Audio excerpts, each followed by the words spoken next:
eigentlich alles so alte Leute sind. Weil die Kolonie gibt es ja irgendwie auch schon, keine Ahnung wie viele Jahre. Und auch wenn man sich so die Synchronsprecher, die Deutschen, anguckt, die waren auch damals teilweise 50, 60 Jahre alt. Und gerade so im Videospielen ist ja auch alles immer so jugendlich und jung. Und ich mag es in Gothic irgendwie total gerne, dass das auch da so ein bisschen anders ist. Es ist ein bisschen älter alles. Das ist irgendwie speziell und besonders, das mag ich. Ja, apropos der Sprecher von Xardas, der Bodo Henkel, der tut ja in Odyssey auch Xardas sprechen zum Beispiel dann.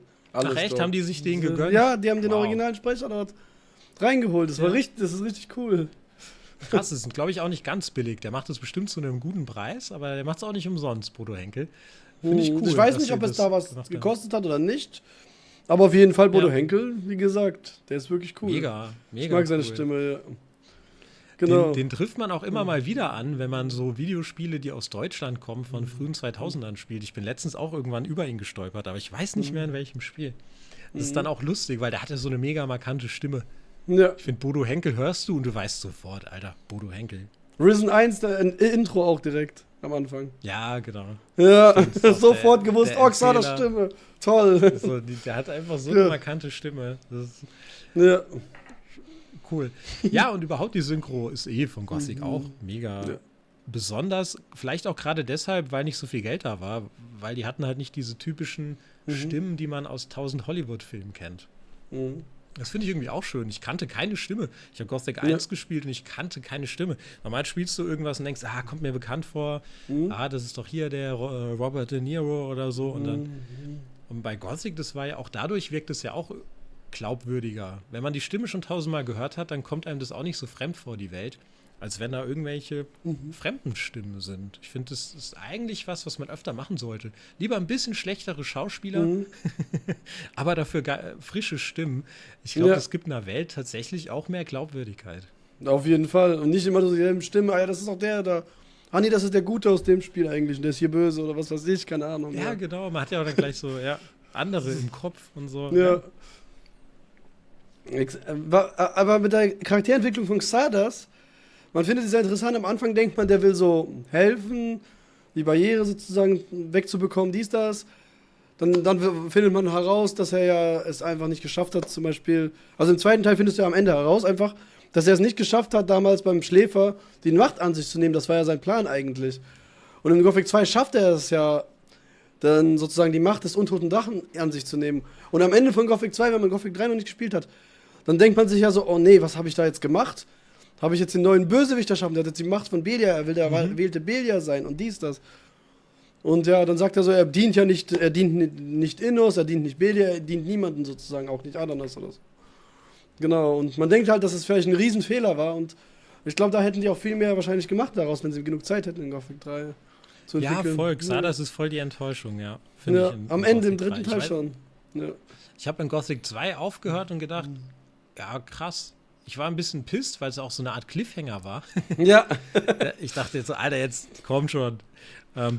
Aber man dachte dann halt wirklich, okay, der wird in Teil 3 richtig wichtig. So, und man weiß auch nicht, was einen da erwartet. Und Gothic 3 fängt ja auch damit an, den Bogen weiterzuspannen, dass Xardas immer noch halt der Bösewicht ist. Ne, der hat die Runenmagie blockiert oder so, damit die Orks die Schlacht gewinnen. Und dann weiß ich noch, ich bin dann irgendwie in Nordmar zu Xardas gekommen, habe mich da zufällig durchgehauen und war dann auf einmal in seinem Turm. Und dann sagt er 2 Sätze und schickt mich wieder weg.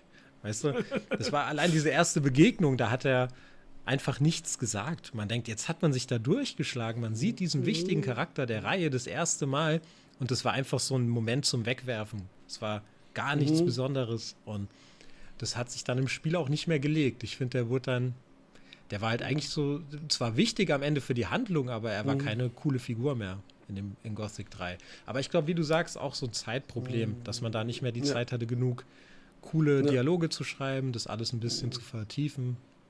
Aber er hat ein putzendes Skelett dort. Ja, das fand ich cool. Das ist auch was, das vergisst man nicht, ne? Ja. Also, wenn ich an Gothic 3 denke, das putzende Skelett ist immer dabei. In Odyssey haben sie es auch eingefügt beim Turm von ihm. Ja, cool. Das finde ich gut. Das putzende Skelett, das Allerwichtigste.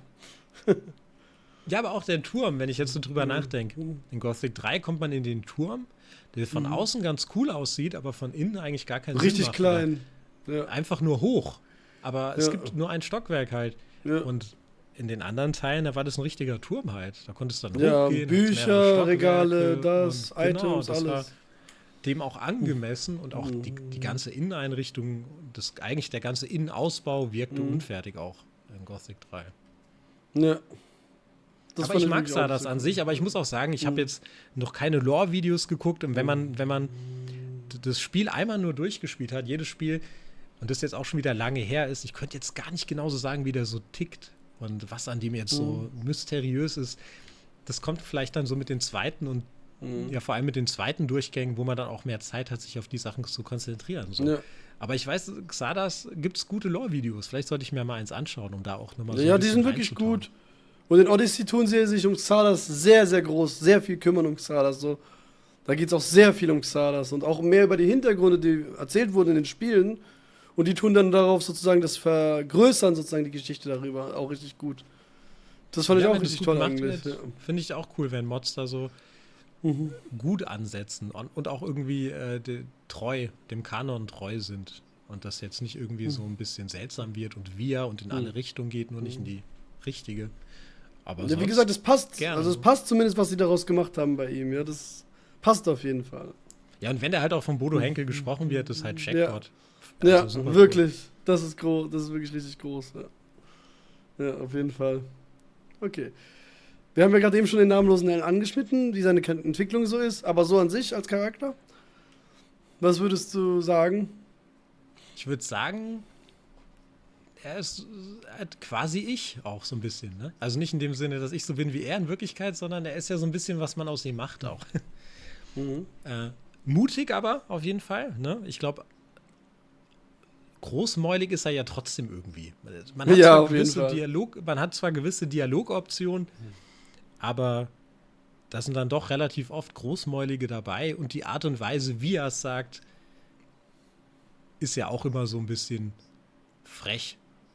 Also der ist jetzt, finde ich, nicht so ein aufgepumpter, tiefe Stimme-Superheld, sondern er ist eigentlich so ein bisschen der in der Schule nicht dadurch aufgefallen ist, dass er auf dem Pausenhof der krasseste Schläger war, sondern der in der letzten Reihe saß und Mist gebaut hat.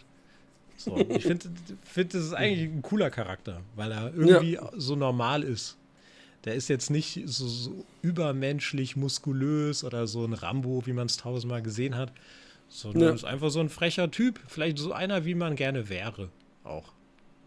Ja. Also so wie der namenlose Held, da kann man sich, glaube ich, gut mit identifizieren. So hätte man nichts dagegen, wenn man so schlagfertig wäre wie er und so cool. Also ist einfach doch. Also aber ich würde schon sagen, er lässt sehr viel, dadurch, dass er auch keine Vergangenheit hat und eigentlich auch nie eine Meinung, außer man sagt sie ihm explizit. Der sagt ja nicht von sich aus, ich denke so oder denke so. Ist er schon viel am Ende des Tages, glaube ich gewesen in meinen Spieldurchläufen. Hat halt so gemacht, was ich gesagt habe, was er machen soll. Und er war schon ein bisschen so wie ein selbst erstellter Charakter, obwohl man ihn nicht selbst erstellt hat. So. Oder wie findest du ihn? Also wie gesagt, ich finde aber auch zum Beispiel sein Ehrgeiz auch sehr, sehr gut. Er will halt wirklich das durchziehen, was er sagt. Er will wirklich aus der Barriere ausbrechen. Er tut halt auch wirklich dafür alles. Er geht auch jedes Risiko sozusagen ein, auch wenn er es nicht weiß, was er da tut manchmal. Aber er will halt da rauskommen, er will da weiterkommen. Und am Ende entwickelt sich auch so eine Sache, dass er so sagt, dass er halt merkt, dass er ja ein bisschen für mehr bestimmt ist. Das merkt er ja irgendwann. Der redet ja dann auch so, ja, dies, Innos. Ich diene vielleicht auch nicht Innos, vielleicht diene ich einfach Adanos oder vielleicht diene ich auch niemanden. Und solche Sachen wie bei Raven, wo er das sagt zum Beispiel, ja. Nee, wie gesagt, ich finde es wirklich so eine Figur und du kannst dich halt wirklich gut in ihn hineinversetzen, in seine Entscheidungen und was du auch halt tun kannst und was nicht. Und so weiter und so fort, ja. Nee, ist und auch Kult vertont. Ne? Ja. Also Christian Wewerka hatte auch echt einen tollen Job gemacht. Und da auch ein spannendes Thema, wie das beim Remake sein wird, weil man darf ja auch nicht vergessen, also die brauchen seine Stimme, du kannst den namenlosen Helden jetzt nicht anders klingen lassen, aber der ist halt auch jetzt, also der war damals schon nicht jung, der klingt jetzt auch vielleicht ein bisschen mehr wie ein Opa. Jetzt mal überspitzt, ne? Aber der namenlose Held ist ja nicht gealtert in den 25 Jahren. Christian Bewerker schon. Das ist, glaube ich, auch ganz spannend zu sehen. Die Stimme wird ein bisschen älter sein. Ne? Ob das vielleicht auch komisch sein könnte am Ende des Tages. Aber das werden wir dann bald erfahren. So lange ist es, Genau. glaube ich, nicht mehr hin. Ja. Wenn wir Glück haben, noch 2024, aber würde mich auch nicht wundern, wenn es Frühjahr 2025 erst rauskommt. Aber Also ich wir wissen erhoffe ja es auch mir alle, auf jeden die Fall. Embracer Group ist nicht reich. Hoffen wir mal, sie prügeln das Spiel nicht raus. Also das Schlimmste wäre ein unfertiges Gothic. Ein Gothic wo 3, ein Leute Gothic dann, 1. Genau. Wenn die Leute an Gothic 3 erinnert würden, das wäre so der Super-GAU für das Remake. Dann gibt es kein Gothic mehr danach, nein. Nee, Ja. gleich auch.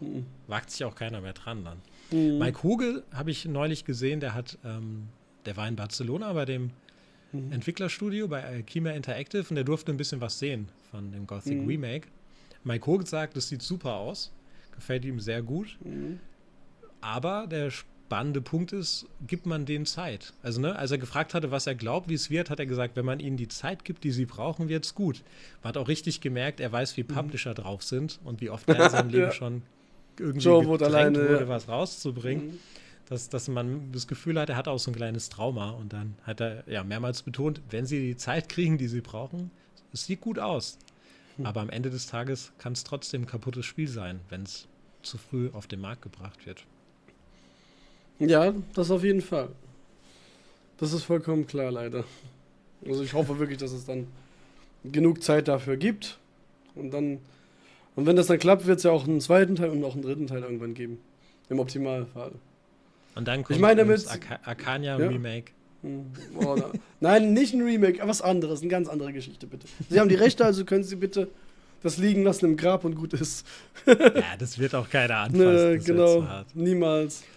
Aber ich meine, guck mal, die Möglichkeiten. Du könntest auch, keine Ahnung, ein DLC machen, wo man Diego spielt, als er noch nicht in der Kolonie war. Und das ganze Universum ist ja voller interessanter Figuren. Ja. Ja. Apropos, man könnte ja das Gothic-Comic dann als Spiel machen. Mit den ganzen Freunden, was die da machen. Die erleben ja was alle Freunde erleben was in diesem Gothic-Comic auch. Das stimmt, ist halt nicht so viel, ne? So viel Story. Ja, aber das kann man ja dann auch ausschmücken, den Rest, der fehlt so, ja. Das stimmt. Das wäre Das ist ja ohne ein den namenlosen Spiel. Helden, ne? Das Gothic-Comic ist die Zusammenkunft von den anderen. Genau, ohne namenlosen Helden noch, ja genau, vor dem. Und das wäre cool. Das finde ich auch immer eigentlich ein spannendes Thema, was so in der Kolonie los war, bevor der namenlose Held drin war. Kann man auch was draus machen, auf jeden Fall. Machen ja einige Mods, ne? Ich glaube, es gibt Vergessen ist nicht vergangen oder so. Da spielt man einen Butler, bevor der namenlose Held in die Kolonie kommt.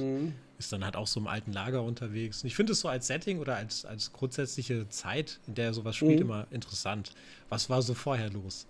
Und da kann man ja auch viele Anspielungen unterbringen, die auch später schon so ein bisschen anspielen eben. Ja, auf jeden Fall. Das geht auf jeden Fall. So. Wie findest du denn die Geschichten in der Gothic-Reihe? Die Geschichten, wie gesagt. Ich muss ganz ehrlich sagen, die sind mir so ein bisschen egal fast. Also, das mir jetzt mal, das ist keine große Stärke für mich von Gothic. Ja. Ich habe Gothic mehr gespielt und gemocht wegen dem Erkunden und Aufleveln und stärker werden. Weniger wegen der Geschichte. Finde die Geschichte in Gothic 2, könnte ich dir nicht mal mehr genau sagen, um was es geht. Also, ne, Drachen, Auge Innos, klar, ich habe jetzt irgendwie ein paar Schlagworte im Kopf. Der Avatar des Bösen. Genau, Avatar des Bösen. Ich meine, das spielt ja immer eine Rolle, ne? Ist ja, der Schläfer ist ja auch Avatar des Bösen. Genau. Oder? Ja, der war ja auch richtig, ja. Nein, da bist du richtig, genau.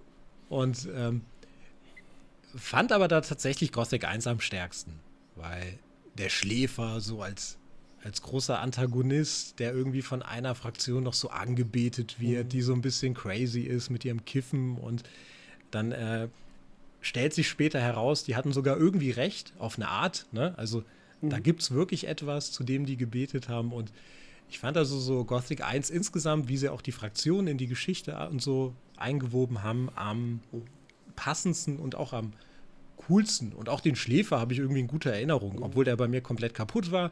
So am Ende gegen so ein komisches Ding zu kämpfen, das da nur mehr oder weniger in so einem Kellerraum liegt und von dort aus die Geschicke mehr oder weniger als riesiger Minecrawler oder was auch immer das sein soll, steuert. Stimmt, das erinnert schon an den Minecrawler, ja. Ja, das war auch schon irgendwie erinnerungsträchtig und in Gothic 2 halt Drachen allein, ne? Es fängt mit Drachen an.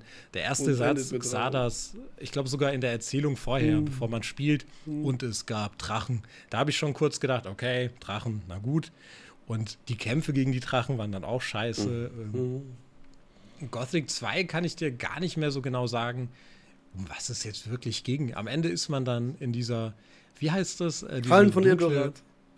Diese dunklen Hallen von Erdorat und man schlägt da den letzten Drachen. Und ist es auch ein Drache gewesen, der letzte? War der letzte da auch ein Drache? 2 Drachen, ja. Das sind 2 sogar, Drachen, ne? Ja. Man hat den einen Drachen in der einmal den Feuerdrachen, Halle, den Bruder vom Feuerdrachen von damals und dann noch den untoten Drachen. Genau. Und es waren auch einfach zu viele Drachen und es war dann auch enttäuschend so. Als letzten Endboss auf einmal, nein, wieder ein Drache. Ey, komm. Und die haben sich ja auch alle da mehr oder weniger ähnlich gespielt. Ja, also was Story angeht, würde ich tatsächlich echt sagen, Gothic 1 sticht die anderen Teile aus. Bei den anderen war die auch so ein bisschen Mittel zum Zweck mehr für mich. Gothic 3 sowieso. Da hieß es ja, das auf jeden Fall. Und dann erkunde die Welt. Was ja auch cool sein kann, ne? Einfach zu sagen, mach, was du willst. Im Grunde haben sie gesagt, mach, was du willst. Und das fand ich super seltsam in Gothic 3. Dass ein Spiel zu mir sagt, mach, was du willst. Ja. Und ich war dann da wie so ein Kind, das irgendwie allein im Wald ausgesetzt wird und wusste nicht mehr, was ich machen soll. Und habe da echt ein paar Stunden gebraucht, bis ich verstanden habe, okay, wie ich vorhin schon mal gesagt habe, ich mache jetzt echt mal, was ich will. Und dann funktioniert Gothic 3 echt faszinierend gut. Aber ich weiß nicht, aber ich glaube, das kann ich auch erst wertschätzen oder nochmal. Das ist auch sowas für einen zweiten Spieldurchgang, dass ich auf die Geschichte noch mal ein bisschen mehr achten werde. Vielleicht mache ich einfach mal so ein Video, wo ich so die Geschichte von Gothic erzähle. Dann bin ich nämlich auch gleichzeitig gezwungen, mir die anzueignen. Da habe ich auch was von. Aber ja, weiß nicht, wie siehst du das, was die Geschichte angeht? Bist du zufrieden mit der grundsätzlichen Story? Nein, also wenn es darum geht, dass es die Story tragen soll, auf gar keinen Fall. Also wie gesagt, da ist wirklich das Komplettpaket halt das, was das Spiel ausmacht, was die Gothic-Welt ausmacht. Die Kolonie, dieses Düstere, diese harten Leute im neuen, alten Lager, wie auch immer, diese Bedingungen da überall. Das ist halt wirklich das gesamte Paket, was es ausmacht, dass du auch stärker wirst und alles drum und dran. Also die Geschichte an sich ist ja wirklich jetzt nichts Großes. Besiege den Bösen am Ende. Finde heraus, wer Schläfer ist. Das ist der Böse. Ist irgendwie auch schon wieder klar. Also, und am Anfang, wo Xardas anfängt zu sagen, sogar die Drachen, das sagt er, das habe ich damals als kleines Kind sofort so aufgenommen, sogar die Drachen, dieser Spruch immer so im Kopf. Sogar die Drachen. Und am Ende waren es dann wirklich 6 Drachen und am Ende der letzte Drache. Ja, der ist einfach untot. Und da war es auch nur, töte die Bösen ganze Zeit. Und Raven war auch nur dazwischen ein Bösewicht, wo ich sagen muss, aber Yakenda ist halt auch toll, wieder richtig toll, zum Beispiel. Ja, und Raven war auch der beste Bosskampf für mich. Hat mir besser gefallen als die Drachen auf jeden Fall. Das war so in der Arena, gefühlt so ein Arena-Kampf. Und ich fand, er war auch als Antagonist dann ganz gut aufgebaut. Man hat dann auch was gegen den gehabt. Das ist ja auch irgendwie wichtig für einen Bosskampf. Die Drachen waren halt so anonyme Monster gefühlt. Ja. Und Raven wollte man auch auf die Fresse hauen. Den kennt man auch vom letzten Teil. Ich meine, am letzten Teil hat man ihn meistens trotzdem umgebracht noch, aber an sich hat man ihn, ja, wie gesagt, sich gefreut, ihn nochmal auf die Fresse zu hauen. Wie auch immer. Ja. Oder Bloodwind, das hat auch gut getan. Bloodwind war ja so ein riesen Arschloch in Gothic 1. Und dass du ihn dann einmal umbringen musst, du weißt doch, wo die Beschwörung gemacht wurde von Raven da in dem Keller, wo auch die Mine ist und so weiter und so fort. Im Sumpf? Im Sumpf, in dem Banditenlager von Gothic 2. Dann oben im Tempel. Da gab es doch diese Mine, wo die ganzen Sklaven waren so drin. Ja, ja. Genau, und da hat doch Raven eine Beschwörung gemacht, die man dann herausfindet. Der Schmied sagt es dir noch perfekt auf. Aber da ist auch ein lustiges Easter Egg. Wenn du ihm das oft genug fragst, dann kommt so dunkle Geräusche im Hintergrund und dann sagt er, okay, wir hören jetzt lieber auf, diesen Spruch nochmal zu sagen. Sozusagen. Weil er schon merkt, dass es gleich Probleme gibt, wenn er weitermacht. Weil er es perfekt noch ausspricht wie der Raven. Und da musst du doch Bloodwind dahin locken. Indem du sagst, dass du die Mine da gesäubert hast, dass er jetzt neues Gold bekommen kann, weil er doch goldgeil ist dann, der Bloodwind. Ja, wo man den Bloodwind dann killt, in diesem Genau. Minecrawler-Nest quasi. So Genau, auch so ein aber Kugeln, wusstest du eine Sache, die die cool daran ist? Wenn du mit ihm sofort den Kampf anfängst, hat er die meisten Stats, hat er das meiste Stärke und alles drum und dran. Aber wenn du ihn die ganze Zeit runter machst und sagst, du bist so mickrig, du bist das, und wie öfter du das machst, desto schlechtere Stats hat er in dem Kampf dann dort. Der hat dann weniger Leben, weniger Stärke, weniger alles. Und cool. wenn du ihn genug runtergemacht hast, weil er sich wirklich mickrig fühlt, und dann ist er sehr, sehr schwach, der macht ja auch gefühlt keinen Schaden mehr oder so dann. Das ist cool, das ist echt cool. Ja. Aber an der Stelle habe ich zum Beispiel, ich habe ja vorhin gesagt, so der namenlose Held macht selten was von sich aus. Der ist so ein bisschen, wie man ist.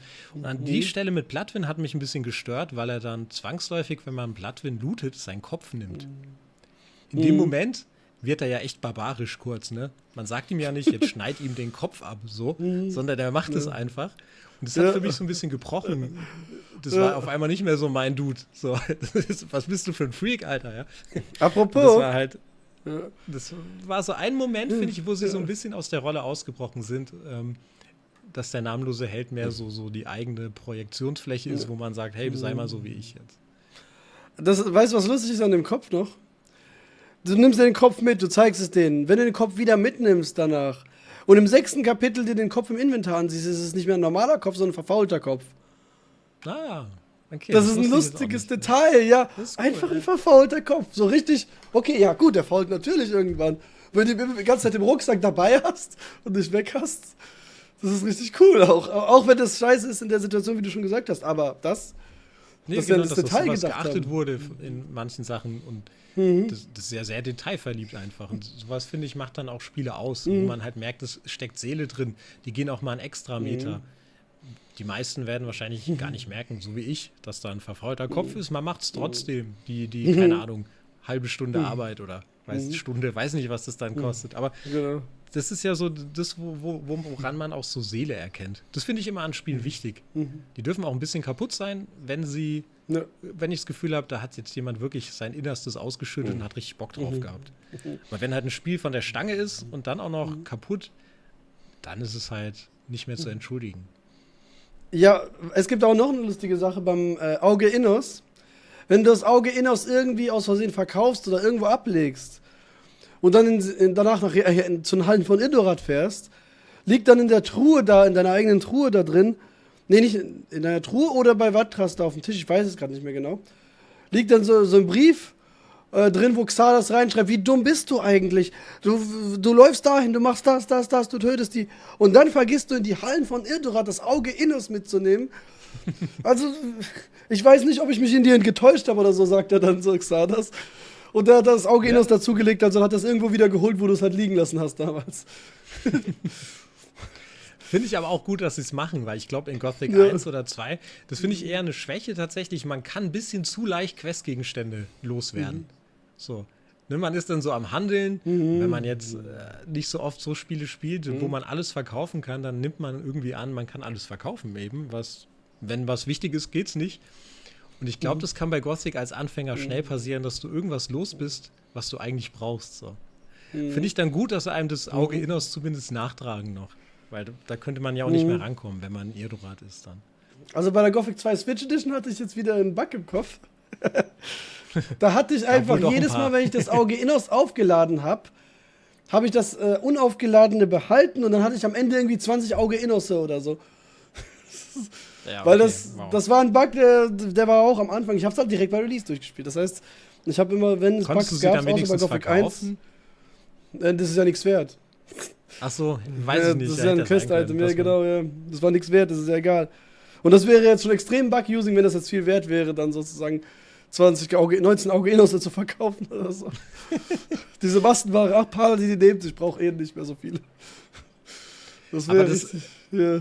Ist aber ein Bug, den hatte ich auch schon öfter im Original Gothic, dass ich von irgendwelchen, nee, das ist ein anderer Bug, dass es dann so aussieht, als hätte man zum Beispiel, keine Ahnung, 20, oder nee, normal ist ja so, wenn man in Gothic einen Gegenstand hat, dann wird daneben eine Zahl angezeigt, wie oft man den hat. Ja. Und manchmal habe ich in Gothic den Bug, dass die Sachen auf einmal nebeneinander aufgestellt werden und man hat dann einfach 20 Bürsten, die das ganze Inventar versperren. Ach so, das hat, glaube ich, auch schon jeder mal erlebt, ja.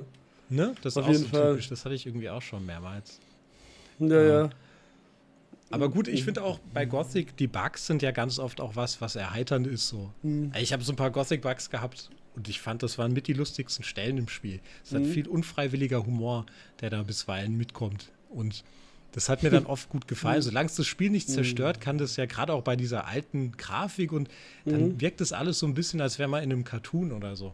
Also die Figuren handeln ja manchmal dann seltsam. Oder ich erzähle mal gern von dem einen Bug. Gorn hat irgendwie seine Axt verloren, so bei einer Mission. Ich war mit Gorn unterwegs, der hat seine Axt verloren, was schon mal gar keinen Sinn macht, ne? Aber Gorns Axt lag halt auf dem Boden. Ich dachte halt, cool, der wirft seine Axt hier auf den Boden, ich kann sie jetzt mitnehmen. Dann habe ich die Axt aufgehoben, habe mit der halt gekämpft, irgendwelche Snapper, da hinten bei den Ruinen war das, platt gemacht. Gorn hat nichts gesagt. Und dann später muss man oben am Tor als Fleischwanze durch so eine kleine Öffnung hinter das Tor kommen. Dann habe ich das gemacht, habe mich wieder als Mensch zurückverwandelt, hatte die Axt von Gorn immer noch auf dem Rücken und auf einmal dreht er durch. So völlig aus dem Nichts. Quasi 20 Minuten später, warum hast du meine Axt und so. Dann ist er auf mich zugerannt, hat versucht, mich zu verprügeln, aber das Tor war ja dazwischen. Also ist die ganze Zeit gegen das Tor gerannt. Und es war völlig absurd. Es war einfach so richtige Slapstick-Comedy, dadurch, dass irgend so ein dummer Bug mit dem, im Grunde am Anfang erstmal nur mit der Axt aufgetreten ist. Und daraus hat sich dann das alles entwickelt. Und das war teilweise schon göttlich. So, also die Bugs bei Odyssey gab es ja einen Bug, wie bei der Switch-Edition mit Gothic 1. Da war König Rober einfach plötzlich zweimal da. Der eine König Rober setzt sich auf den Thron und der andere guckt ihn so an. Darf ich mich auch endlich hinsetzen? So die ganze Zeit. Und dann sprechen dich beide mit denselben Text immer wieder an und ich so, ja toll, danke schön. Zwei König Rober. Was? Den Bug? Hast du den Bug Nein, ich hatte halt die ganze Zeit, bis zum Ende des Spiels hatte ich 2 König Rober. Das ist, auch wenn ich dann noch am Ende noch mal kurz dahin gegangen bin, um noch mal mit ihm zu reden, damit das Spiel weitergeht. Da sind immer noch 2 König Robers. Der hat einfach so einen Zwilling oder sowas, weiß ich. Ja, geil. Ist halt auch nicht so gut für die Immersion, ne? Ja. Wenn die halt immer noch das Gleiche sagen, auch ein bisschen nervig tatsächlich. Ja. Aber gut. Nee, wie gesagt, das mit dem Bug, was du gemeint hast, das ist, dass er so spät dich darauf anspricht, ist ein Bug. Aber dass die dich darauf auf die Waffe ansprechen, ist ja so gedacht. Du kannst Laris die Waffe auch wegnehmen. Der will dich dann immer angreifen, wenn du ihn siehst, wenn du seine Waffe gerade anhast als Waffe zum Bekämpfen. Ja, das finde ich. Oder der eine aus der Taverne in Neuem Lager auch. Der greift dich auch an, wenn du seine Waffe hast. Ja, das ist ja auch wieder so ein schönes Detail. Aber allein halt, dass er die Waffe verloren hat und mich dann erstmal nicht drauf anspricht. Also es sind ja so viele Sachen, die da zusammenkommen, wo nichts passt. Und dann am Ende, als ich in Sicherheit bin, hinterm Tor, flippt er auf einmal aus. Hat einfach alles super ineinander gegriffen. Es hätte nicht besser geskriptet sein können. Ja, nee, und bei dem Tavernentypen hatte ich ja auch so, dass er mich nie angegriffen hat. Ich habe seine Quest gemacht, mit ihm gehandelt. Und irgendwann hat er bei mir auch gesagt, oh, ich greife dich jetzt an. Und ich habe erstmal gar nicht kapiert, warum, weil es schon länger her war, dass ich die Waffe genommen habe von ihm. Und dann verprügelt habe und so. Das habe ich nur nicht bemerkt. So. Und dann so, oh, okay, ja gut. Jetzt will er mich schlagen. Warum? Oh, ich habe seine Waffe an. Ah, okay. Schon gut. Ja, genau. Apropos, sind dir irgendwelche Easter Eggs aufgefallen, dass du es gespielt hast? Du hast ja nicht so oft gespielt. Boah, nee. Ich glaube, die Easter Eggs versteht man wahrscheinlich auch teilweise nur, wenn man sich schon so gut mit dem Drumherum auskennt. Ich glaube, ich erinnere mich an kein Easter Egg. Also ich weiß, dass es welche gibt. Ich kenne inzwischen auch welche. Also ich kenne das Auto in Gothic 2 und so. Oder das Fass, wenn man das als Easter Egg bezeichnen würde. Vielleicht ja gut, das war ja eigentlich gedacht. Ich würde mal sagen, das ist kein Easter Egg. Ja, aber nee, ich glaube, ich habe während des Spielens an keiner Stelle gedacht, Easter Egg. Bei Gothic 1 hast du diesen einen Mann in dem Berg gefunden, in diesem Berg, wo der Feuerdrache in der Nähe ist, hast du diesen Mann gefunden in Gothic 1. Du musst mir den nochmal genauer beschreiben, was der sagt oder so. Vielleicht. Der erzählte, dass er halt nicht dort in der Burg leben will und so weiter und so fort und dass er da oben halt deswegen in diesem Berg drin lebt, in dieser kleinen Mini-Höhle so. Ich weiß nicht mehr, ob du dich an ihn erinnerst. Vielleicht hast du ihn nicht gefunden, das könnte sein. Das wäre ja auch nichts Ungewöhnliches. Warte mal, wie beschreibe ich dir das am besten, wo der ist? Du weißt doch, wo Urshak ist im zweiten Teil, oder? Oh, im zweiten Teil Urshak. Nee, das kriege ich nicht mehr Urschak ist ist der eine Ork, wo reden kann. Ja, nee, wer Urschak ist, weiß ich. Ja. Aber ich weiß gerade nicht mehr, wo der im zweiten Teil rumstand. Oder Urschak Auch sein eher- Schamanen-Vorbild kennt, weißt du, wo der immer nochmal war?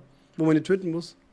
War das also auch quasi weit und breit von jedem Haus und von jeder Architektur so? War das jetzt nicht irgendwie. Das war in einem einfach in den Orklager. Bergen? Das war in einem Orklager nebendran, war im zweiten Teil ein Orklager. Im ersten Teil noch nicht dort.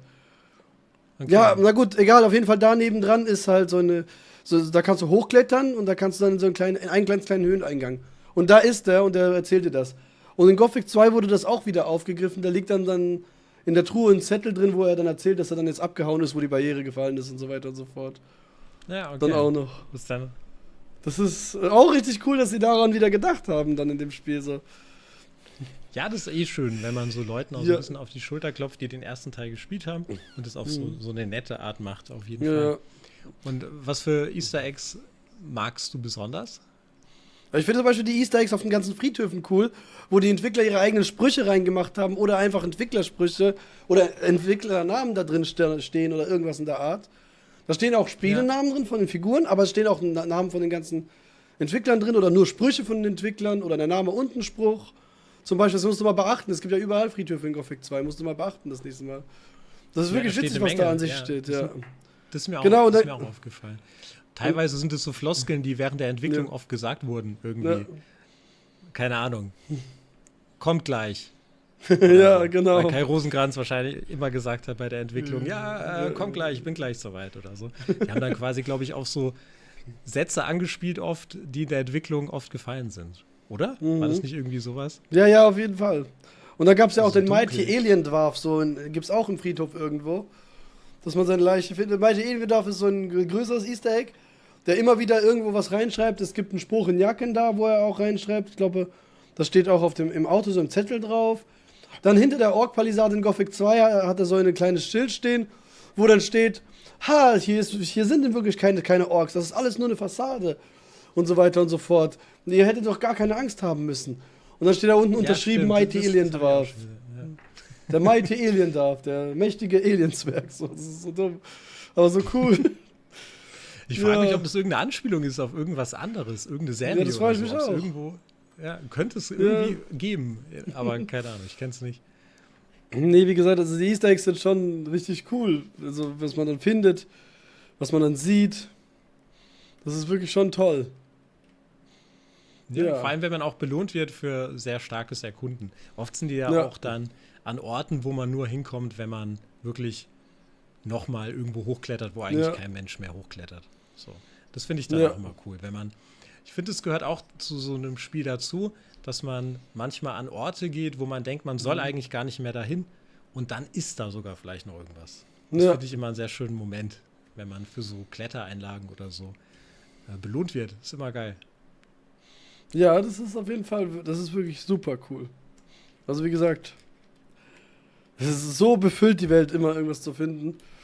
Ich habe ja beim letzten Mal, wo ich das gespielt habe, diesen Geschicklichkeitsrun, das ist jetzt kein Easter Egg, sondern eine Sache, die ich mal entdeckt habe, nach so vielen Jahren und so oft durchspielen, die ich noch nicht entdeckt habe. Da bei Xardas am Anfang dieser Bandit, mit dem du redest, wo man auch reden kann, dass er dich nicht angreift dann. Du weißt, wen ich meine, oder? Links Gothic nebendran 2 kann... in der, Ja, genau. in der ersten Höhle.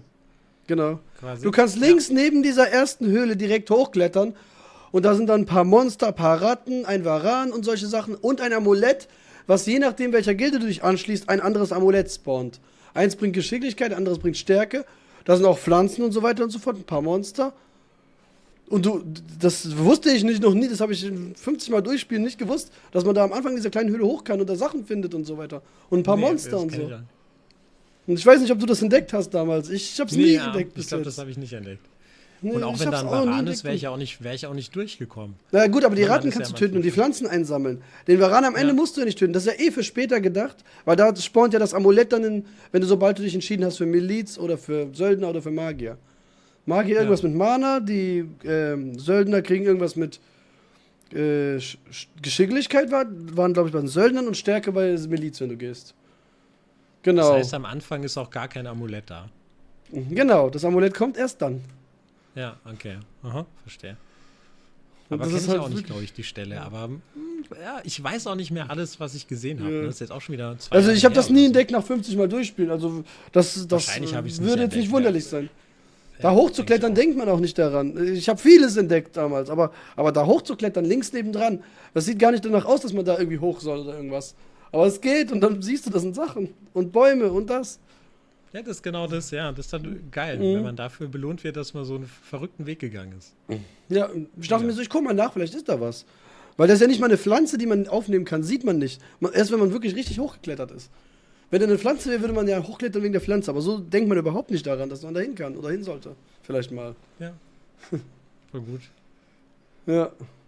Haben wir noch was? Ich muss ganz ehrlich sagen, ich muss so in der nächsten halben Stunde Richtung Bett. Alles gut, Muss morgen wir früh raus, machen nur, dass jetzt. du Bescheid Genau, weißt. alles gut. Das kriegen wir schon hin. Bei Risen machen wir nur ganz, ganz kurz, dann bei jeder Sache einen ganz kurzen Punkt fertig. Weil Da bin Gothic ich ist eh jetzt nicht die so Hauptsache fit, muss daran. ich sagen. Bei Genau. Gothic bin ich Bei so Risen bin da- ich auch nicht mehr so fit wie damals. lese ich mehr Zeug drüber, so generell, muss ich ganz ehrlich sagen. Ja, nee, bin ich auch. Wie gesagt, da geht's. Aber ich will dich nur gar nicht kurz ein abwürgen, ne? bisschen Oder das ist Grunddinge gar nicht durch. blöd gemeint, aber Natürlich Nur- nicht, alles gut, ich kein muss Problem. nur am Morgen denken, Versteh das ich. geht Ich jetzt muss auch morgen schon echt auch arbeiten, lang. alles Voll gut. krass. Ich muss morgen auch arbeiten, alles gut. Genau, so. Jetzt kommt erstmal noch die letzte Frage über Gothic. Wenn ich dich fragen würde, welches Lager würdest du dich im echten Leben anschließen, so wie du bist, mit deinen körperlichen Fähigkeiten, wie auch immer, mit allem? Boah, das ist eine gute Frage, ja. Ich frage erstmal zurück, du hast bestimmt schon mal drüber nachgedacht. Wen würdest du wählen? Ja, ich würde mich den Sumpflager anschließen, weil ich da keine Gefahr zumindest habe. Ich muss höchstens ein paar Pflanzen sammeln, dann kann ich immer anbeten, obwohl ich ja nicht an ihn glaube oder so. Und dann würde mir auch nichts Ja. passieren erstmal. Und ja. Bisschen kiffen. Ne, da muss man ja nicht. Du kannst ja einfach nur dort sein und einfach dein Leben sozusagen, ja, ich glaube angeblich an den Schläfer. Ja, ja. Ja. Hauptsache, ich habe meine Ruhe, bis irgendwann mal die Welt da besser wird. Weißt du, was mich im Sumpf fertig machen würde? Die Mücken. Ich hasse, weißt du, ich bin Oh so ja, jemand, das kann wenn ich er- verstehen, das kann ich verstehen. Wenn ich ein ja. Moskito in meinem Schlafzimmer habe, so, wenn ich nachts, und dann höre ich so, Ja. dann kann ich nicht schlafen. Ich mache da auch nachts um 3 das Licht an, hol mir irgendwas und versuche das Teil zu jagen. Ja, okay, das Wenn es kenne eine ich auch. Stunde Das kenn ich dauert. auch. Ich kann da Ja. nicht schlafen. Ich glaube, Ja, das kann ich könnte im verstehen. Sumpflager, ich wäre der erste Mensch, der nicht schläft und trotzdem lebt. Aber im alten Lager würde halt das Problem sein, wenn ich nicht genug verdiene fürs Schutzgeld, würde ich dann ohne Ende verprügelt werden. Und im neuen Lager werde ich vielleicht die ganze Zeit dort auf den Feldern arbeiten und manchmal nichts zu trinken und essen kriegen. Wenn ich dann nicht stimmt. irgendwie Wenn man jetzt irgendeinen wirklich Namen mir von machen unten kommt, kann. ja. Genau, man ganz kommt ja dann von startet, unten, auf jeden Fall. Ja, ja. Ja. Ja, das stimmt. Ich habe jetzt so ein bisschen gedacht, ich glaube, so das, wo ich am ehesten hinpassen würde, ich würde mich eher so als Schatten sehen. Mhm. So. Ich glaube, ich bin so eher so ein Typ Diego. So. Gut, ich würde es machen, wenn ich wissen würde, dass ich das mit meiner körperlichen Verfassung alles hinkriege, ohne. Oder beziehungsweise ich wissen würde, ja, okay, ich schaffe es, mein Erz da zu verdienen ein bisschen, dass ich zumindest das Schutzgeld zahlen kann, weil ohne Schutzgeld, wenn dich ja 3 Leute angreifen oder 2, wirst du so oder so verprügelt und du kommst nicht weg. Du hast ja auch selber noch keine Waffe, wo du verprügelt wirst in der Zeit. Das heißt, du hast noch weniger Mittel, die nehmen dir auch noch dein Erz ab, wenn du dann da oben liegst. Also das heißt, du bist wirklich, entweder, wenn ich Muskelprotz bin, okay, von mir aus, dann bleibe ich dort und habe keine Angst, wäre ich mal verprügelt einmal oder so, passiert, aber so einfach, so wäre das, glaube ich, ein bisschen viel riskierend für mich gewesen dann. Und ich meine jetzt Die so, Arbeit wie gesagt, ist halt richtig scheiße. ja. Spitzhacke ab in die Ja. Mine. Das ist Ja. auch richtig heftig. Ich glaube, es gibt nicht viel, was krasser ist. So, und auf den lieber Feldern Reis arbeiten pflücken. ist nicht besser, wo man nichts zu trinken kriegt manchmal oder essen dann. Ja, ist beides scheiße, das stimmt. Ja. Ja, aber irgendwie will man vielleicht auch raus. Ist echt, ja, ist schwer. Aber ich verstehe den Mhm. Sumpfwunsch schon. Ich glaube, wenn man in der Gefängniskolonie ist, wo so alles ein bisschen egal ist, Mhm. dann kann man sich wahrscheinlich auch den Drogen hingeben, ne? Ja ist gut, dann- das stimmt. Ich weiß ja nicht, wen ich jetzt in der Welt wäre. Vielleicht denke ich mir so, ach, scheiß drauf Drogen und fertig und dann warte ich, bis die Welt besser wird. Was weiß ich, vielleicht wäre das ja so. Ich glaube, so wenn man da ist, dann ist es Ja. auch wieder ne, so eine ganz Wie gesagt, andere Realität. Ich hatte als Mensch noch nie mit Drogen zu tun, nicht rauchen, nix, weil ich nicht kann wegen meiner Gesundheit. Und von daher, wie gesagt, aber so an sich, wenn ich dort leben würde, vielleicht würde es ja auch so sein, dann wäre es vielleicht so. Das kann ja sein. Ja, nee, ich überlege Ne, nur gerade. Ja, ich ja. versuche gerade so die ganzen Eventualitäten durchzugehen, was man so machen wird. Aber so als Butler halt anzufangen, man kann halt auch nicht, ne? Was da auch nahe liegen würde, wäre so in der Höhle sein eigenes Ding machen. Aber ich glaube, das funktioniert vielleicht auch nicht Ach so wie der den Berg, wo ich gerade erzählt habe. Ja, genau. Der einfach zum immer wieder Beispiel. nur ein bisschen Essen jagen geht oder sich nur Pflanzen sammelt zum Essen und dann einfach dort lebt, in dieser kleinen Höhle, wo er sich ein kleines Bett gemacht hat und fertig. Also ein kleines Schlafsack. So, ja. So, oder irgendwie sowas Neues gründen, sich noch so 2 Leute suchen, die auch Bock drauf haben und dann, dass man nicht sofort gefressen wird, irgendwie zu dritt, viert, irgendwo in der Höhle abhängen. Aber in dieser Höhle wäre es auch das Problem wieder mit den Viechern. Die Mücken würden trotzdem nachts da sein. Oder irgendwelche Käfer oder Fleischwanzen, die auf dir sind nachts so. Ja. Auf dir schlafen, oder? Ich glaube, Fleischwanzen wären mir lieber so als Moskitos. Ja.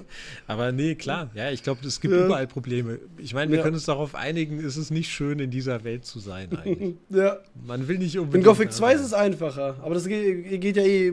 Wo würdest du dich Gothic 2... Nee, Gothic 1 hast du gesagt Schatten, genau. Wo würdest du dich in Gothic 2 sehen jetzt?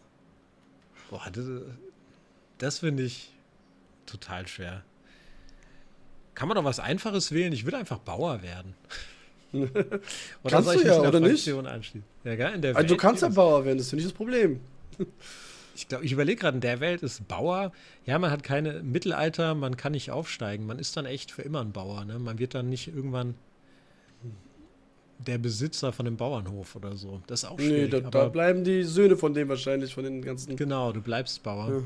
Ja, Söldner könnte man sich, aber da bin ich dann jetzt auch wieder, da bin ich nicht skrupellos genug. Da würde ich einfach überhaupt nicht hinpassen als Mensch. Ja, du musst ja immer irgendwelche Sachen eintreiben und so weiter und so fort dann. Genau, das könnte ich jetzt glaube ich nicht. Ja, ich glaube, ein guter Weg ist auch immer irgendwie Magier, oder? Man macht so sein Ding, kann ein bisschen zaubern. Also wenn ich nichts wissen würde über den Weg des Magiers, dann würde ich auch sagen, ja, Magier. Weil theoretisch, wenn man sich dann genau überlegt, ich sage ja jetzt nicht genau, was ist, aber wenn man sich genau überlegt, was man da alles dafür tun muss und was passiert und das, also wenn ich wissen würde, dass das passiert, dann würde ich es wahrscheinlich nicht machen, weil dann würde ich lieber Novize bleiben im Kloster, wenn ich überhaupt da bleiben will. Ich würde wahrscheinlich eher zum Beispiel jetzt bei Konstantino in die Lehre gehen und immer wieder Pflanzen für ihn sammeln und dann so mein Geld verdienen. Dann kann ich Tränke machen. Und lerne auch ein bisschen was über Magie, weil er auch diese Kraft der Gestirne hat. Das ist ja so ein wichtiges magisches Buch in Gothic. Und so weiter. Und lerne dann mit der Zeit ein bisschen was dazu halt. Ein paar Spruchrollen zu wirken und fertig. Alchemie kann ich auch. Und ich bringe mich halt nicht um wie sein Schüler. Ich glaube, das ist eigentlich der Optimalfall in Gothic 2. Man geht irgendwo in die Lehre, macht einen normalen Beruf. Das gibt's da ja auch, stimmt. Und die sind jetzt auch nicht so streng. Man kann auch mal 2 Wochen nicht kommen und dann sagen sie auch nur so ein... Genau, sagen sie einen Satz und ist auch wieder vergessen. Ja, stimmt, Konstantino war ich tatsächlich in meinem ersten Spieldurchlauf. Ich war Schüler von Konstantino. Alter, schwuliger Typ, aber ich glaube, Bogner ist auch nicht schlecht bei Bospa. So. Ich habe bei jedem gemacht, aber als allerletztes habe ich immer Alchemist dann gemacht, weil ich die permanenten Tränke lernen wollte. Habe ich dann immer nur noch Alchemist gemacht und weil es halt gut Geld bringt mit den Dunkelpilzen. Ja. Genau. Ich glaube, das ist eigentlich der Königsweg so. In Gothic 2 einfach so ein gechilltes Leben in der Stadt. So ein bisschen entspannter in die Lehre. Verkäufer ist auch gut. Hier bei Matteo oder so. Ja gut, aber der muss dich halt nehmen. Das muss einfach frei haben in dem Moment. Ja, er muss jemanden nehmen, genau. Ja. Aber zum Beispiel, natürlich wäre Schmied ja auch theoretisch nicht so schlimm. Aber wenn der will, dass du dir eine Orkwaffe bringst und du nicht so viel Glück hast oder nicht weißt, wo es eine gibt. Ich meine, es gibt ja 2 Möglichkeiten in Gothic 2 am Anfang eine Orkwaffe zu kommen. Entweder du gehst nach draußen, an dem zweiten Ausgang in Khorinis, nach links, dort ist eine Höhle mit Riesenratten, da ist eine Orkwaffe, liegt da einfach eine rum. Oder du gehst mit dem einen jagen und der tötet den Ork. Aber er stirbt in den meisten Fällen immer dauerhaft bei dieser Quest, wenn du mit ihm so weit gehst. Und du musst immer wieder laden, bis er dann irgendwann überlebt und das alles schafft. Also die 2 Möglichkeiten hast du, eine Orkwaffe zu kriegen. Ich habe sie gefunden tatsächlich, das war gut. Ja. Aber ich glaube, Schmied ist auch hart. Also, wobei, das geht wahrscheinlich noch. Ja, ich glaube, wenn du es immer wieder machst, wirst du es irgendwann mal schon... Ich glaube, wenn du es die ganze Zeit machst, baust du auch Kraft auf und dann tut es auch nicht mehr so weh, wenn du jetzt keine Muskelkater mehr irgendwann kriegst, so viel. Ich glaube, das geht schon ganz gut. Nee, das stimmt, ja. Ich glaube, das ist also ganz Lehre okay. auf jeden Fall. Gothic 3 wüsste ich jetzt gar nicht. Gothic 3 ist alles so ein bisschen mehr von mir abgeperlt. Da erinnere ich mich immer ein bisschen schlechter. Aber da will man ja eigentlich nichts machen. Die Welt ist ja viel zu instabil, ne? Gothic 3 ist ja eigentlich so ein bisschen... Also ich würde ganz ehrlich, in eine der Städte in Nord mal einfach gehen. Echt? Weil die sind immer sehr, sehr gastfreundlich. Die wollen immer alle Leute ihres Volkes schützen. Die helfen sich gegenseitig und jeder macht, was er halt kann dort. Ja, Ich glaube, die aber würden ist dich so am kalt, wärmsten ne? aufnehmen. Ja, es ist kalt, aber im Myrtana, egal ob du Orks oder Ding bist, das ist sehr instabil und von Orks. Es kann schwer werden mit den Orks, es kann schwer werden in den Rebellenlagern, die können ja jederzeit ausgelöscht werden oder so. Ja, ja. Und in Varant sind Ich überall glaub, ich Assassinen und die bringen dich für jeden Scheiß um. Ja, ist auch nicht gut. Ja. Ich glaube, ich würde ins Rebellenlager gehen. Ich glaube, ich würde es riskieren. So, gegen die Orks aufbegehren. Gegen die Aber Besatzer. man würde halt nichts wissen über den namenlosen Helden. Das heißt, man weiß eigentlich nicht, dass irgendjemand da ist, der das retten kann, weil man weiß eigentlich, dass alle Städte gefühlt erobert sind. Dass überall, keine Ahnung, 10 zu einem Menschen, 10 Orks zu einem Menschen oder so sind. Und ich weiß nicht, ob das so gut ist. Ja, stimmt. Druide? Kann man Druide werden? Ach stimmt, du kannst Waldläufer werden, nicht Druide. Genau, Druide irgendwie sowas. geht ne? ja nicht. Waldläufer, okay, Ja, also Waldläufer. Waldläufer wäre, denke ich mal, auch eigentlich ganz okay. Du kannst ja auch ein Pflanzensammler bei den Waldläufern sein. Du musst ja nicht Jäger oder so sein oder Kämpfer dort. Ja, das würde ich auch glaub, gehen. Ich glaube, das wäre auch okay. Mhm. Ja, ich glaube, das würde ich nehmen. Waldläufer. Ja, das ist die zweite Wahl, die ich auch machen würde. Darüber habe ich jetzt nie nachgedacht beim letzten Mal, wo ich an diese Frage gedacht habe. Ja. Aber Waldläufer, ja, das ist schon eine gute Idee eigentlich. Auf jeden Fall. Genau. Okay. Dann machen wir jetzt einfach nur ganz schnell, einfach gesamte Risen-Reihe, einfach ganz kurz. Frage ich dich jetzt ganz kurz einfach. Findest du die Boah, Spielwelt ich hab, glaub ich, lebendig, glaubwürdig? Wie bitte? Ich habe ja auch schon, ein bisschen was zu Risen gesagt. Genau, ich weiß. Ich guck gerade, dass ich mich nicht so viel wiederhole. Ich versuch's mal. Ja, also ich weiß nicht, wie es dir ging, aber ich hatte bei Risen 1 schon das Gefühl, dass das Erkunden nicht so viel Spaß macht wie bei Gothic 1 und Gothic 2. Ich finde, bei Risen kann man wenig querfeld einlaufen. Das klingt total blöd, aber man ist da so gefühlt die meiste Zeit auf irgendwelchen Wegen unterwegs. Und in Gothic hatte ich mehr das Gefühl, man geht auch mal einfach in die Pampa rein. So. Gerade in Gothic 1, ne, wenn man den Hang runterkommt, der Wald zum Beispiel. Es ist so, man geht so rein und denkt so, oh fuck, was passiert jetzt? Oder in Gothic 2 der Wald ist Leicester, noch ein bisschen ja. größer. Genau. Ja. Und ich finde, bei Risen habe ich das erstmal so das Gefühl gehabt, das ist jetzt ein bisschen, ich will nicht sagen linearer, das passt ja nicht, das ist ja eine offene Welt, aber man ist mehr so auf so Wegen unterwegs. Und bei Risen 2 und Risen 3 haben sie es dann noch viel weiter ausgebaut, dass man eigentlich die ganze Zeit in irgendwelchen Schläuchen gelaufen ist und nicht mehr so dieses krasse, also so die offene Wildnis-Erkunden-Gefühl hatte. Und das hat für mich bei Risen auch 1 schon so ein bisschen angefangen. Da war es auch ein bisschen schwächer für mich als Gothic. Ansonsten habe ich da ein bisschen das Problem, dass ich auch vielleicht dadurch, dass auch der Hauptcharakter gewechselt hat, dass dann die Charaktere anders aussahen und so.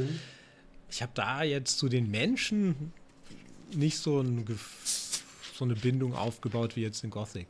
So, es war für mich jetzt so ein bisschen egal, was mit dem passiert. Der einzige, der mir so ein bisschen in Erinnerung ist der Eltrick. Ich weiß auch nicht genau warum, aber den fand ich irgendwie ganz lustig, aber der wird auch in Risen 3 dann auch so ein seltsamer Charakter. Weißt du, wer Eltrick ist? Ich weiß es jetzt gerade nicht mehr. Wer war das denn noch? Auch ein Druide oder sowas, den man dann auch irgendwann in Risen war das 2 war das nicht einer dieser Voodoo-Dinger? Nee. Nee? Ich glaube, es war ein Druide. So, ja, wenn mich nicht alles Gut, täuscht. okay. Ich will jetzt aber nichts Ich hab komplett keine Ahnung Falsches mehr. erzählen. Aber wie gesagt, da bleibt auch einfach nicht so viel hängen. Und Risen 2 und 3 sind im Grunde vergessenswerte Spiele, von denen aber Risen 2 zumindest Spaß macht. Das heißt, es ist jetzt nicht die ganze Zeit eine Beleidigung, wenn man es spielt für die eigene Zeit. Aber es ist genau, ich erinnere mich quasi an nichts, obwohl ich darüber ein Testvideo gemacht habe. Also ich habe vor nicht allzu langer Zeit mich sehr intensiv mit dem Spiel befasst, aber ich habe jetzt nicht das Gefühl, dass da sonderlich viel in meinem Gehirn geblieben ist. So, das ist alles wie durch so ein Sieb rausgesickert und ich bin auch ehrlich gesagt ganz froh darüber.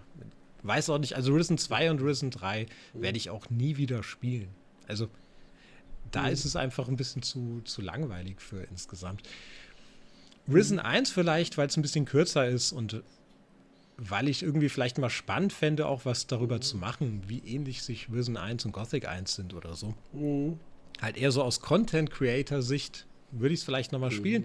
Aber momentan denke ich eher, ja, wenn es um nochmal spielen geht, haben für mich jetzt Gothic 1 und 2 Priorität und ich weiß nicht, ob ich die anderen jemals nochmal anfasse. Also ich finde die Risen-Reihe insgesamt nichts Besonderes, aber ich finde sie auch keine Katastrophe. Das kann man schon machen, aber so im Laufe der Reihe ist Piranha Bytes auch so zu so einem normalen Entwickler geworden. Mhm. Also so, die haben jetzt keine besonders tollen Spiele oder Ideen mehr in ihren Spielen gehabt.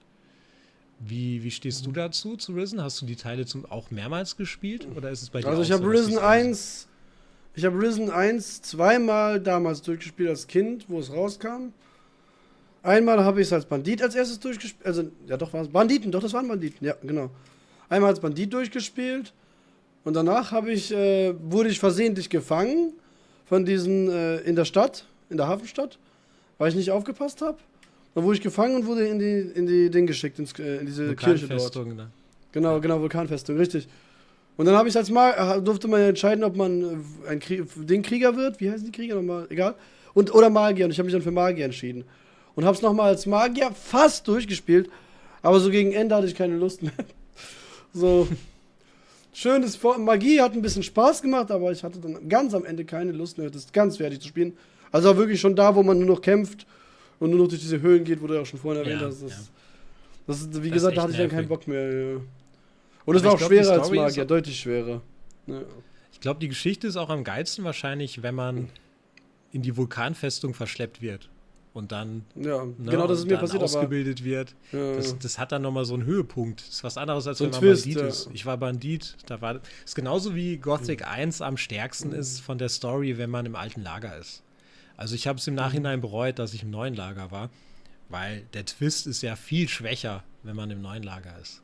Es fällt einem ja keiner in den Rücken richtig, sondern man war ja Nur die Wassermagier wollen dich dann umbringen kurz, weil du halt den Erzhaufen benutzt hast, aber sonst nichts. Ja, genau.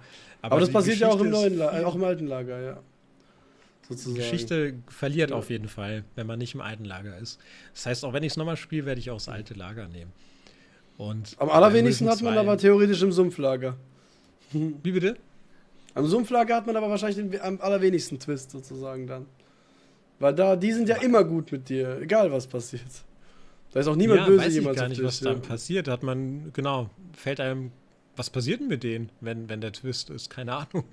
Da ist kein Twist im Prinzip.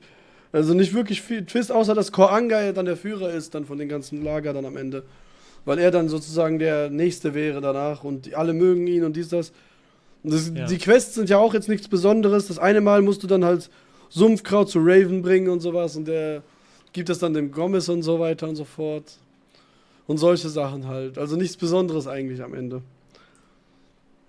Ja, aber ich glaube, so, wenn man es so zusammenfassen müsste, kann man da sagen, Risen ist einfach nicht so erinnerungswürdig wie Gothic.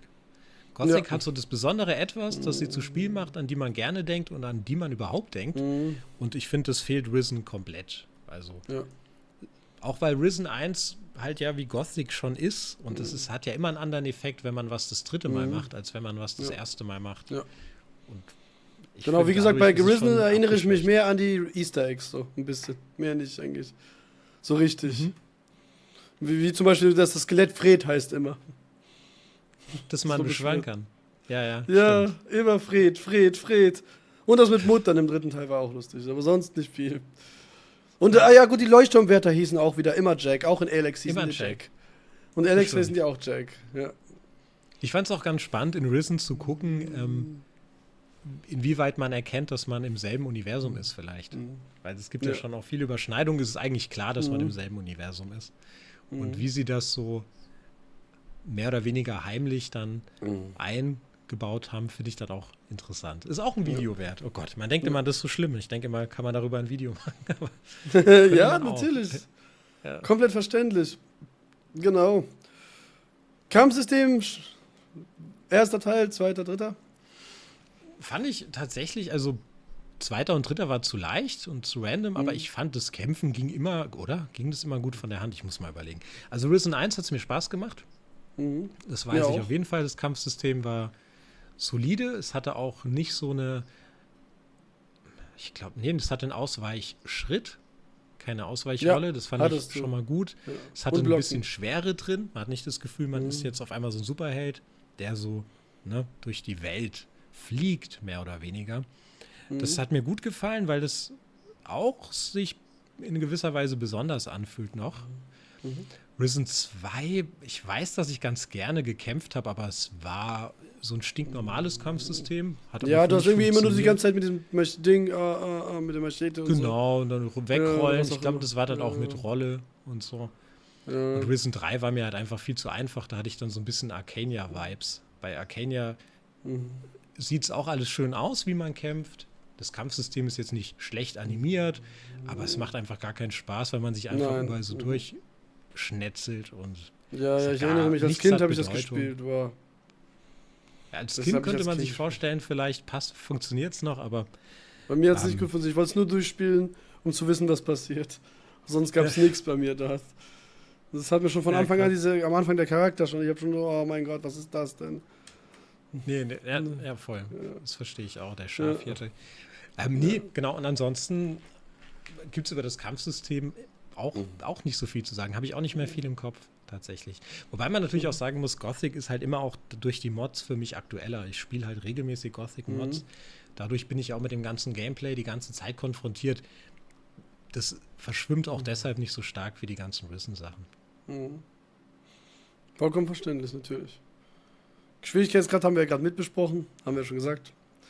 Erster Teil ist okay und die restlichen Teile Ja. ist viel zu leicht, ja, auf jeden Fall. Ja, also ehrlich gesagt, Charakterentwicklung kenne ich keine Risen, also ich meine, du weißt, welche ich meine, von den ganzen Figuren. Ich kenne nicht wirklich, also bis auf Patty und den Stahlbart habe ich, glaube ich, gefühlt überhaupt irgendeine Art von Charakterentwicklung gesehen in dem Spiel. Oder? Ich würde mich an gar nichts Ja. erinnern, so richtig. Ja, Patty entwickelt sich zurück. Mhm. Also von jemand, wo man vielleicht in Teil 1 noch denkt, interessant, wird sie so, finde ich, immer uninteressanter. Ja, Eltrick erinnere ich mich noch, aber das Schlimme ist ja, man hat ja die ganze Zeit Leute dabei. In Risen 2 hat man dann ja ein Schiff. Das heißt, man ist die ganze Zeit eigentlich mit Freunden konfrontiert und trotzdem kann man sich nicht mehr an sie erinnern.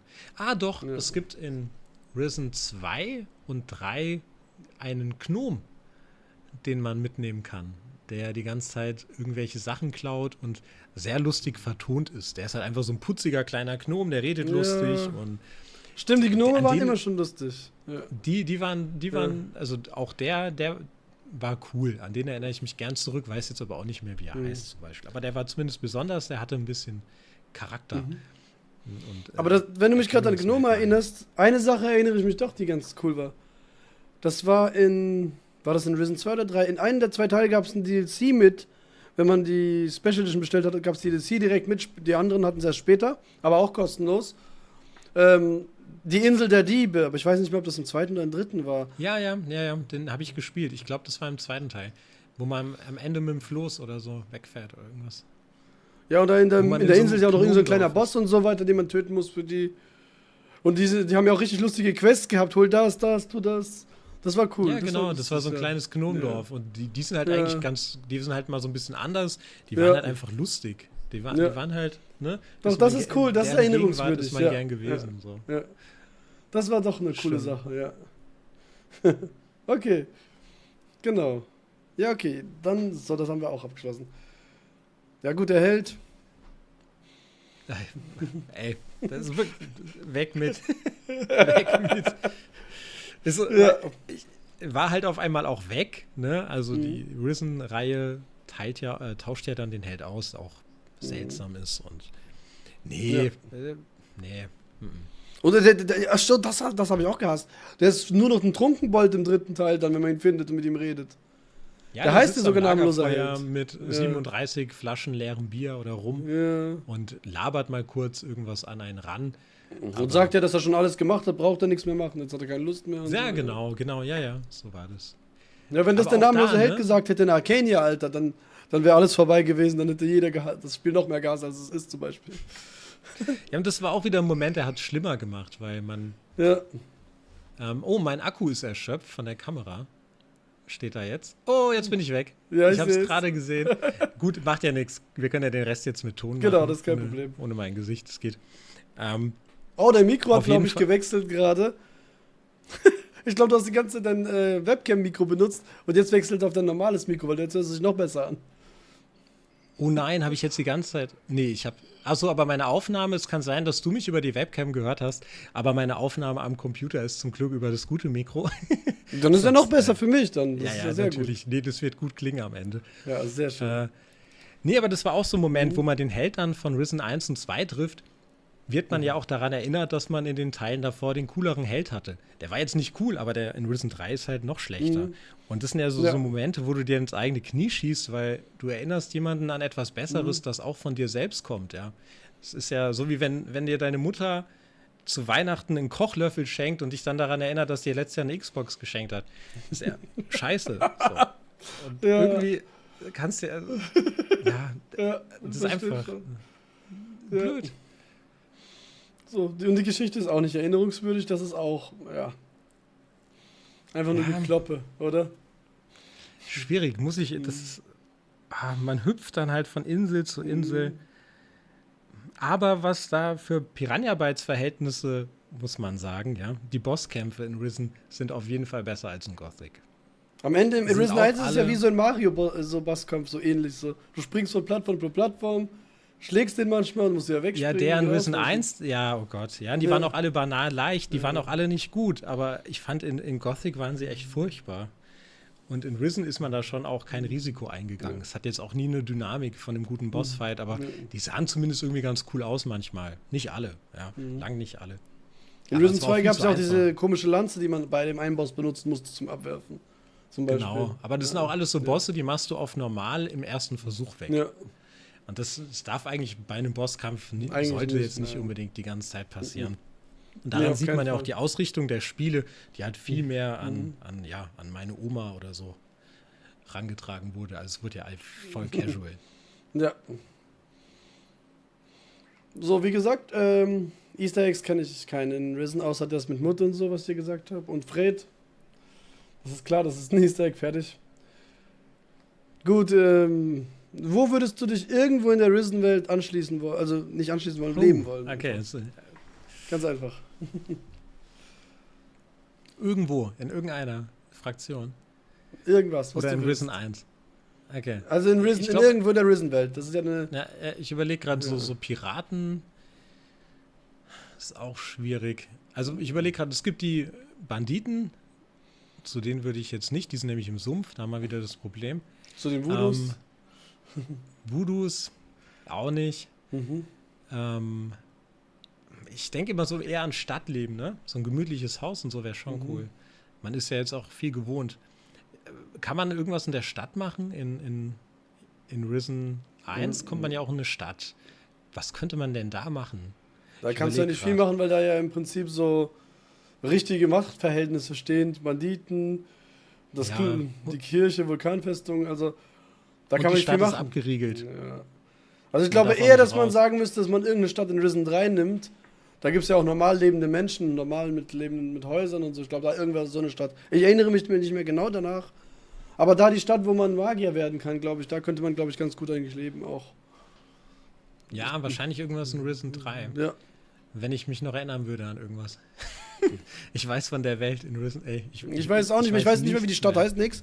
Ich weiß nur, dass die Stadt in Risen 3 von den Magiern so war, dass man da zumindest leben konnte, auch als Bau oder irgendwas anderes oder als ganz einfach viele, fast alle hatten Häuser dort. Ja, in dem Magierkloster mit den vielen Schlafsälen. Ja. Oder nee, das war Risen 1. Ich glaube, im dritten Teil gab es auch viele Schlafsäle, aber nicht so viel. Also war schon ein bisschen gemütlicher dort in der Stadt, ja. Ich habe halt das Problem, ich habe die Teile mehr oder weniger kurz nacheinander gespielt und dann ist das so ein Matsch im Kopf. Ja. Weiß nicht, ob du das kennst, ich war mal ein paar Jahre hintereinander auf dem gleichen Festival. So. Und im Rückblick kann ich dir nie sagen, weißt du noch, in dem Jahr, ich war da mit x Leuten und das ist einfach ein Matsch. Und so ist es bei mir auch mit der Risen-Reihe. Das ist kann ich verstehen. Matsch. Ich weiß es gar nicht. Aber irgendwas Städtisches wäre schon gut. Ja, so ein richtiges Dach über dem Kopf in einem Steinhaus. Würde ich nicht Nein sagen. Das kann ich auch vollkommen verstehen. Ja. Okay. Dann haben wir das Podcast bzw. das Interview heute fertig. Und alter Schwede, meine Uhr sagt über 3 Stunden, kann das sein? 3 Stunden sind 4, ja. Ja, Wahnsinn. War beim Hochkönig noch schlimmer, da haben wir, glaube ich, 4,5 Stunden oder so. Also Mach dir keine Sorge, wenn man so über so Gothic redet und alles, da gibt es so viel zu reden, das ist normal. Das habe ich schon herausgefunden. Komplett normal. Diese Podcasts dauern sehr lang, sind immer sehr zeitintensiv. Weil man sich auch nicht gerne so sagt, oh, ich will jetzt nicht mehr, keinen Bock. Man sagt, redet gerne darüber. Genau. Das waren auch viele Themen und so. Ja. Wir haben jetzt 3 Stunden geschafft. Das hätte ich niemals gedacht, dass das 3 Stunden geht. Wahnsinn. Hatte ich damals auch nicht gedacht. Finde ich gut. Ja. Jetzt gehe ich selig ins Bett. Ich werde jetzt gut schlafen. Ich habe mich ausgeredet. Ich werde wahrscheinlich von Gothic träumen. Ich auch. Snapper, der mich beißt, nicht was. Was weiß Hoffentlich ich nicht vom Schläfer. Okay, das wäre vielleicht ein bisschen hart, so die Anrufung. Nee, wie gesagt. Also es hat mich wirklich gefreut, dass du dieses Interview angenommen hast und mit mir gemacht hast. Das ist super. Ich danke dir auf jeden Fall. Ja, gerne, gerne. Hat Spaß gemacht. Mir auch. Dankeschön.